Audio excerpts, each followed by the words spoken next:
The vibration of the phone on the mahogany desk was the only sound in my silent office, sitting on the 42nd floor of the Thorne architecture firm. I unlocked the screen to view the results of the DNA heritage kit my fiancée Sarah had bought me. I expected a breakdown of European ancestry, or perhaps a confirmation of the medical history I never knew as an orphan. However, the app displayed a pulsing red line connecting me to a profile named Elias Thorne. The match was 99%. The label read, "Full sibling." I stared at the screen until the pixels blurred. I was an only child. My adoptive parents had confirmed my biological parents died in a car crash when I was an infant. Yet, this stranger lived less than 3 miles away in the shadowed industrial district of East Ravencroft. Curiosity warred with skepticism as I arranged a meeting at a neutral coffee shop downtown. When Elias walked through the door, the air in the room seemed to freeze in my lungs. He was wearing a stained gray hoodie and torn jeans. But the physical architecture of his face was undeniable. He had my high cheekbones. He had my slightly crooked nose. He walked with a limp. But his height was an exact match to mine, to the millimeter. Looking at him was like looking at a distorted, blurry photograph of myself. He sat down opposite me without offering a hand. He ordered a black coffee with 2 sugars. That was exactly how I took mine. He watched me with eyes that were the exact shade of hazel as my own, claiming in a raspy voice that he was a long-lost twin given up for adoption. The lie was palpable, but the biological evidence forced me to invite him into my life. 2 days later, I brought him to my apartment to discuss the results further. Sarah was working late, leaving us alone in the silent penthouse. I went to the kitchen to prepare drinks, leaving Elias in the living room. A sudden, irrational suspicion made me pause. Mid-step, I crept back toward the hallway, pressing myself against the wall to observe him. Elias was not sitting on the sofa. He was standing in front of the floor-to-ceiling mirror near the entryway. He was not admiring the room. He was contorting his face. He stretched his lips, mimicking the specific, tight smile I used when I was uncomfortable. He repeated the expression 5 times, adjusting the angle of his chin until he became a perfect reflection of me. Then, he reached out and picked up my silver watch from the console table. He didn't steal it. He slipped it onto his wrist, stroking the cold metal face with a look of hungry, terrifying possession. I stepped back into the kitchen, my heart hammering a warning rhythm against my ribs. I made noise with the ice tray to alert him of my return. When I walked back in, Elias was sitting on the sofa, looking pathetic and harmless. But the image of him wearing my face in the mirror burned in my mind like a brand. A week of silence followed. I tried to convince myself I was overreacting to a poor relative's envy. Then, Elias showed up at my architecture firm without an appointment. The receptionist buzzed him in before I could stop her. When the elevator doors opened, I stopped breathing. The man who stepped out was not the ragged stranger I had met at the coffee shop. Elias had cut his hair. It was no longer messy. It was styled in the exact textured fade I had worn for 3 years. He was wearing a navy blue bespoke suit that looked identical to the one I was wearing right now. He smiled at me, and it was the smile he had practiced in the mirror. He told me he just wanted to show me he was turning his life around. He asked if I was proud of him. The staff looked between us, whispering about the uncanny resemblance. I felt a wave of nausea. He wasn't just copying my style. He was wearing a costume made of my skin. The final straw came on Tuesday morning. I arrived at the secure server room to review the blueprints for the city library project. I swiped my keycard. The reader flashed red. Access denied. I tried again. Denied. Frustrated, I went to the security desk. The guard, a man I had known for 5 years, looked at me with confusion. He pointed to the digital log on his monitor. It showed that David Thorne had entered the server room at 7:00 a.m. and clocked out at 7:45 a.m. I looked at my watch. It was 8:00 a.m. I told the guard I had just arrived. He frowned, insisting he had seen me leave 10 minutes ago. He described my navy suit. He described my haircut. He said I waved at him. I stood frozen in the lobby, the cold realization settling in my gut. I hadn't been in the building, but someone wearing my face had been. The psychological siege began 48 hours after the server room incident. I attended the annual charity gala for the architecture firm, arriving 10 minutes late due to traffic, spotting Sarah near the champagne tower. I approached her, ready to apologize. However, she turned her back to me the moment I reached out to touch her arm. I asked her what was wrong. She looked at me with a mix of confusion and hurt. Pulling away sharply, she whispered furiously, asking why I had changed my tie. She insisted that I had been standing next to her 5 minutes ago, wearing a red tie, and had made a cruel joke about her weight in front of the partners. I felt the blood drain from my face. I told her I had just walked through the doors. Sarah narrowed her eyes, scanning my face for a lie. She accused me of playing games, stating that my mood swings were becoming impossible to handle. I looked around the crowded ballroom, scanning for a navy suit and a red tie. I saw nothing but a sea of strangers, but the sensation of being watched was a physical weight on my shoulders. Elias had been here. He had worn my face, insulted the woman I loved, and vanished before I could catch him. Paranoia followed me home like a shadow. 2 nights later, I returned to my penthouse early, hoping to catch Elias in the act of stalking me. I unlocked the front door silently. The apartment should have been empty. Instead, the smell of my expensive cologne hung heavy in the air. Walking into the living room, I froze. Elias was sitting on my Italian leather sofa, his feet propped up on the coffee table. He was wearing my cashmere sweater. He looked up at me and smiled, raising a glass of my vintage scotch in a mock toast. Rage overtook my fear. I demanded to know how he broke in.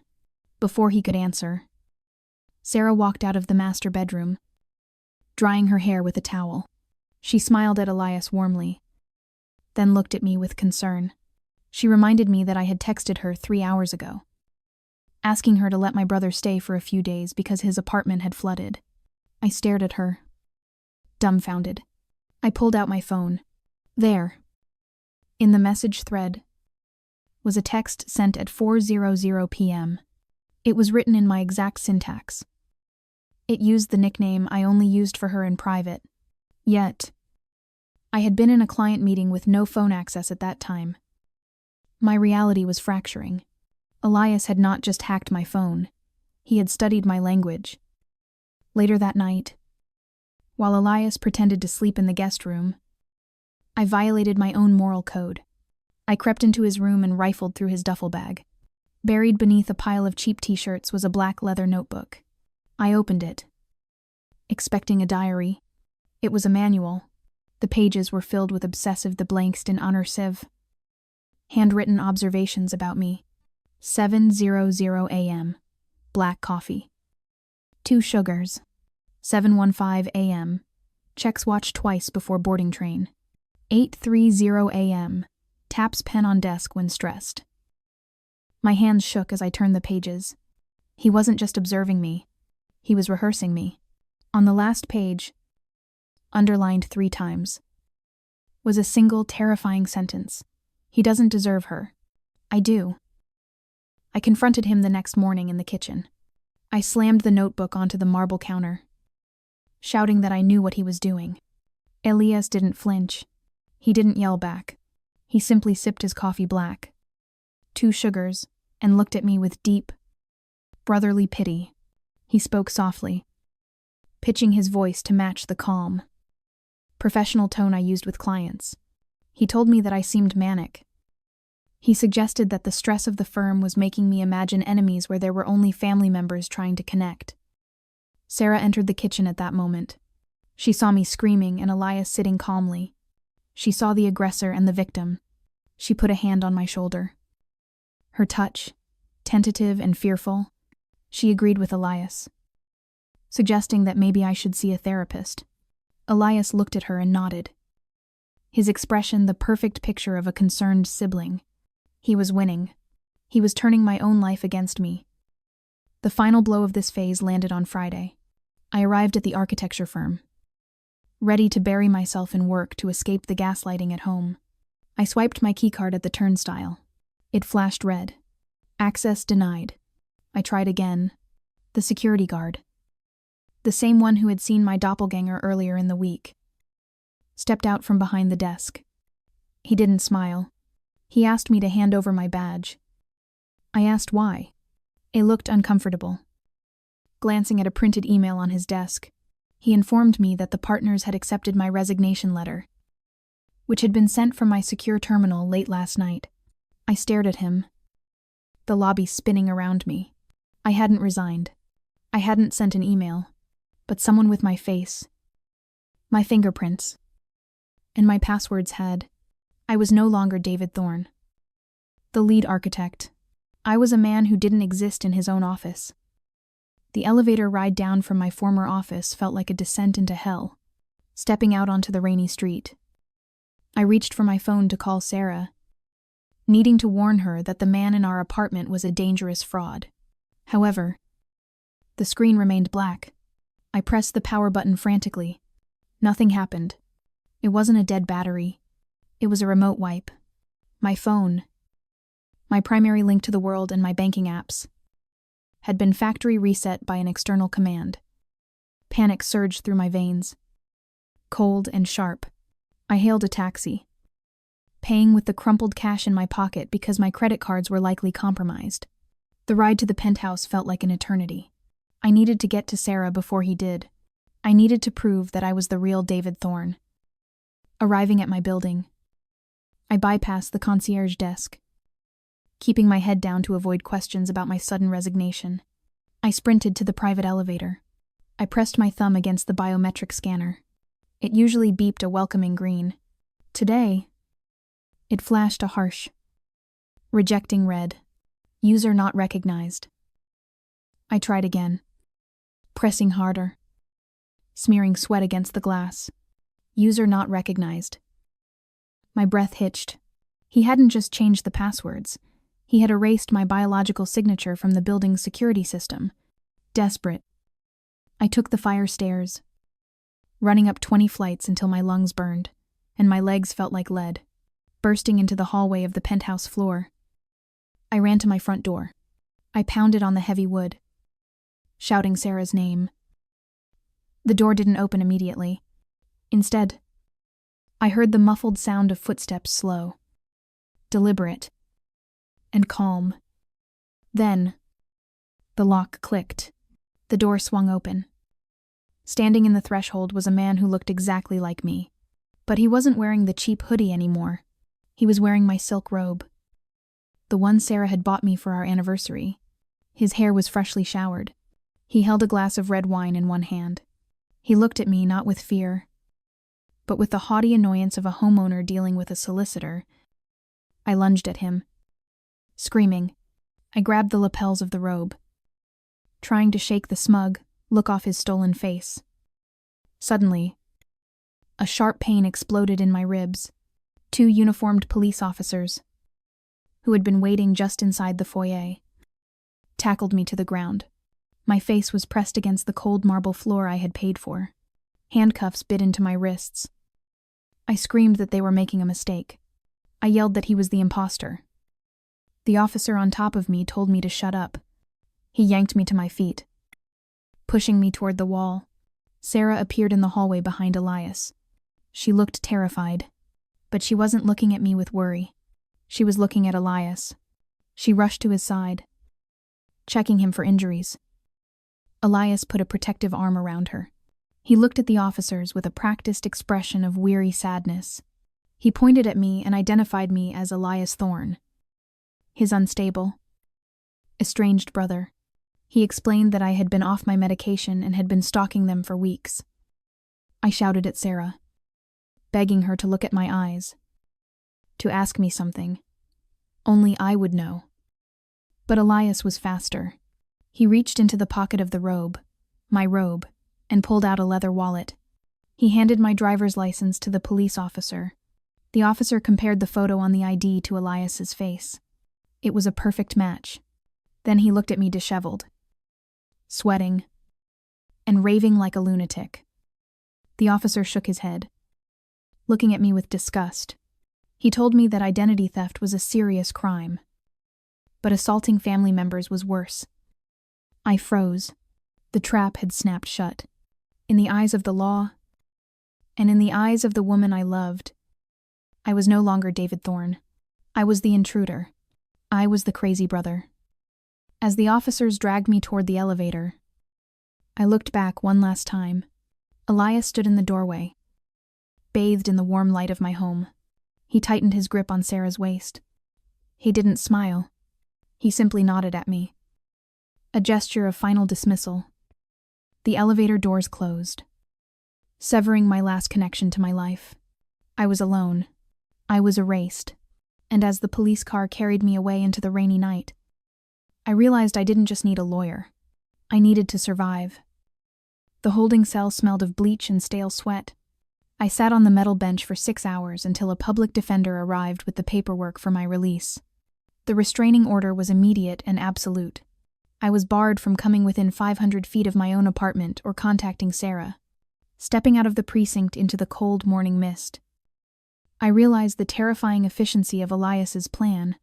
He hadn't just stolen my life. He had used the legal system to build a fortress around it. However, desperation sharpened my memory, walking aimlessly through the city streets.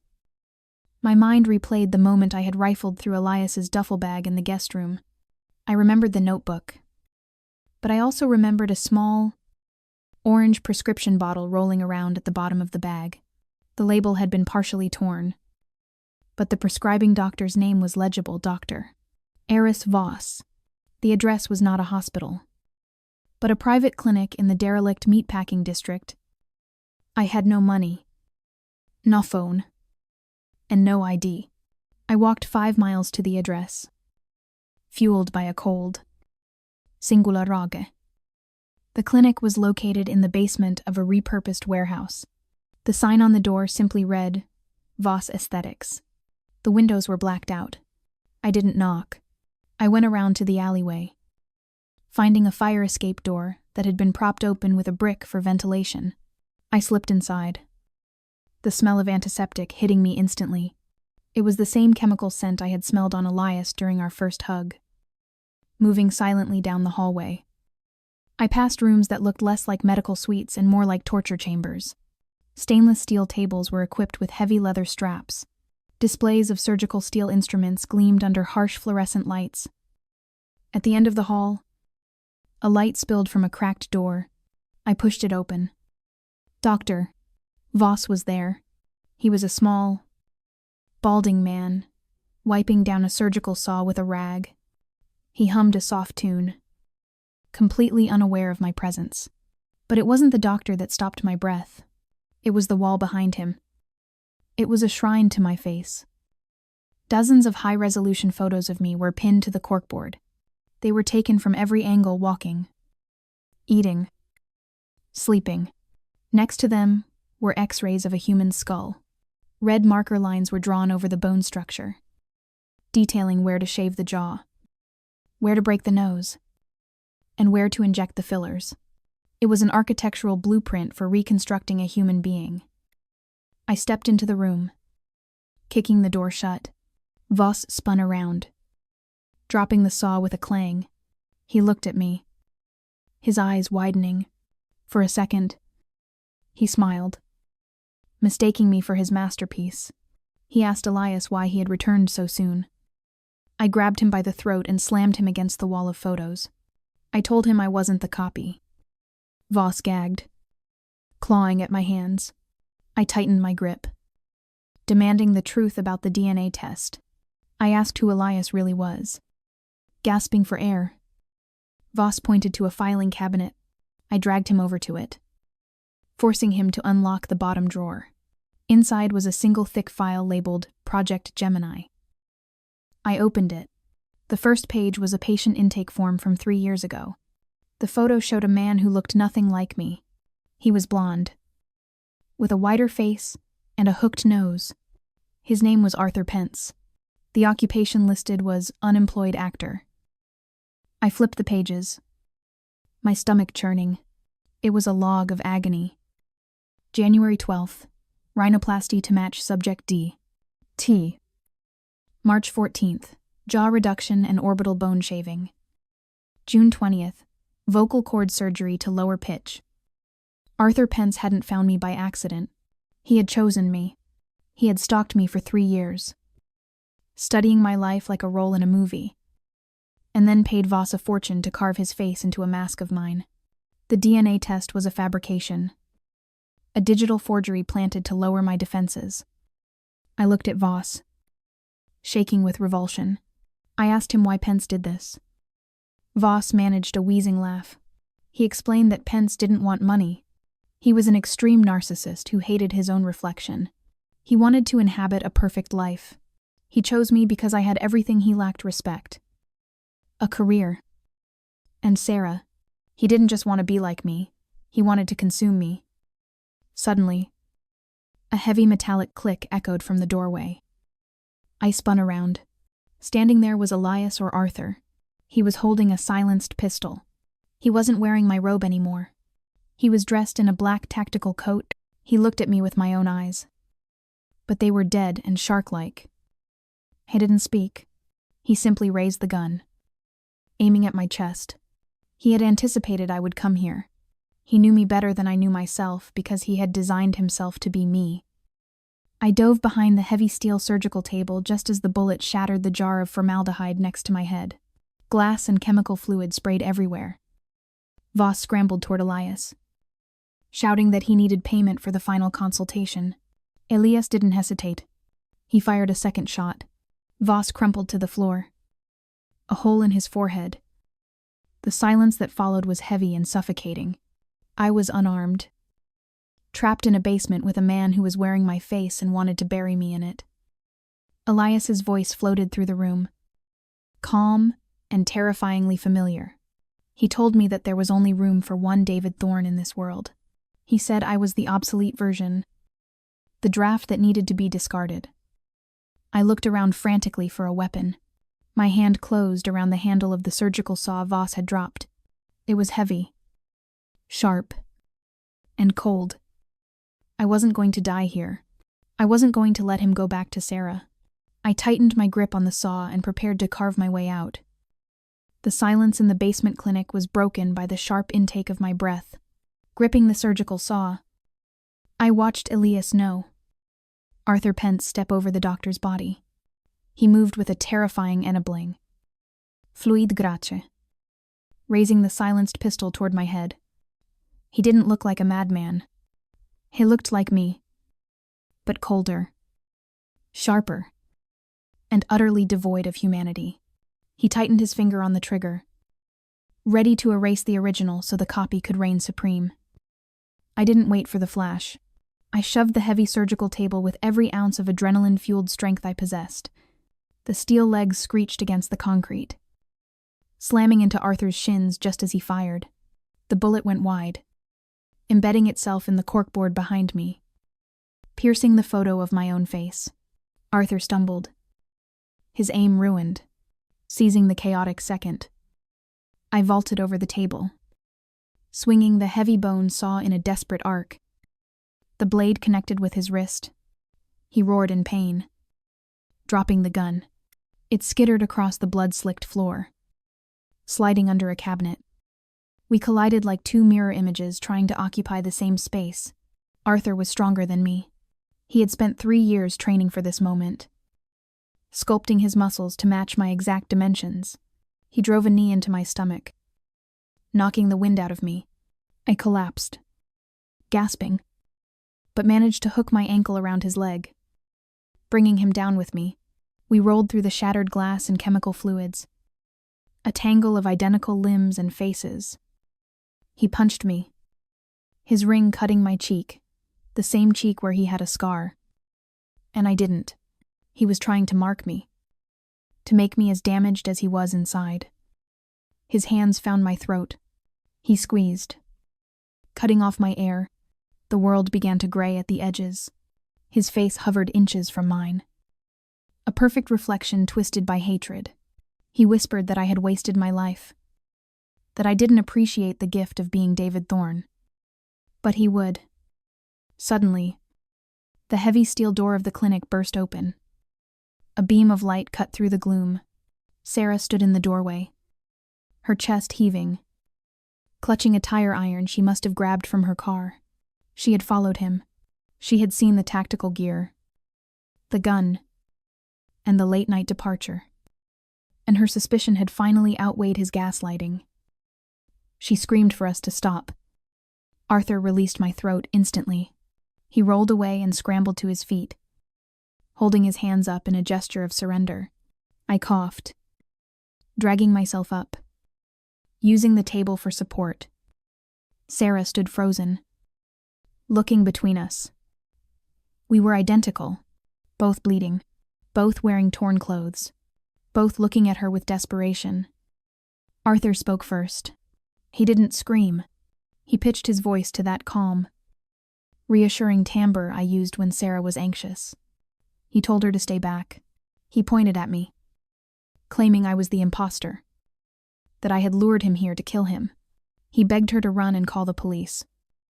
I shook my head, my voice raspy from the strangulation. I told her he was lying. I told her to look at the files on the desk. Sarah gripped the tire iron, her knuckles white. She looked at Arthur, then at me. Her eyes were filled with tears and terror. She didn't know. The physical perfection of Arthur's surgery had rendered the truth invisible. Arthur took a slow step toward her. He smiled. A soft, intimate smile. He called her by the secret nickname only we knew. He told her everything was going to be okay, just like he promised on the night of our engagement. My heart stopped. He had read my journals. He had stolen my memories. I saw Sarah lower the weapon slightly. She was believing him. Then, Arthur's eyes flickered. For a split second, his gaze darted to the gun lying under the cabinet, just 2 feet from Sarah's leg. He wasn't walking toward her to hug her. He was walking toward the weapon to kill the only witness. I didn't try to argue. He surrendered. I dropped to my knees and put my hands behind my head. I looked at Sarah and told her to shoot me. I shouted that if she didn't trust me, she should kill me. But she had to get away from him. I told her I would rather die than let him touch her. Sarah froze. The logic of the sacrifice hit her. An impostor would never bargain with his own life. Only the man who loved her would choose death over her safety. She looked back at Arthur. He saw the shift in her eyes. The mask of the loving fiancé dropped, revealing the predator beneath. He lunged for the gun. Sarah didn't hesitate this time. She swung the tire iron with a primal scream. The heavy metal struck Arthur's temple with a sickening crunch. He collapsed sideways, crashing into the glass cabinet of surgical instruments. He didn't move again. The silence that followed was heavy and final. Sarah dropped the iron, her hands shaking uncontrollably. I crawled toward her, ignoring the pain in my ribs. I reached out, and she didn't pull away. She collapsed into my arms. Sobbing, we held each other on the floor of the slaughterhouse, surrounded by the photos of my stolen face. Police sirens wailed in the distance. Getting closer. The nightmare was over, or so I thought. 6 months later, life had returned to a semblance of normalcy. We had moved to a new city. I had started a new firm. Sarah and I were married in a small, private ceremony with no guests. We didn't own mirrors in the hallway anymore. One evening, I stood in the master bathroom, preparing for bed. The steam from the shower fogged the glass. I wiped a circle clear to shave. I looked at my reflection. The scars from the fight had faded, but the face looking back at me felt foreign. I picked up the razor. My hand trembled slightly. I remembered Voss's files. I remembered that Arthur hadn't just changed his face. He had changed his bone structure. But as I stared into my own hazel eyes, a cold, irrational thought wormed its way into my brain. What if Arthur had been the one who survived? What if I was Arthur, and the trauma had made me believe I was David? Or what if the real David died in that basement? and I was the monster who had successfully stolen the prize. I leaned closer to the glass, searching for a sign, a flaw, a spark of the original soul, but the reflection just stared back. Perfect and hollow. I smiled, testing the muscles. The reflection smiled back, but for a fleeting second, the eyes didn't look like mine. They looked like his. I turned off the light, leaving the man in the mirror alone in the dark.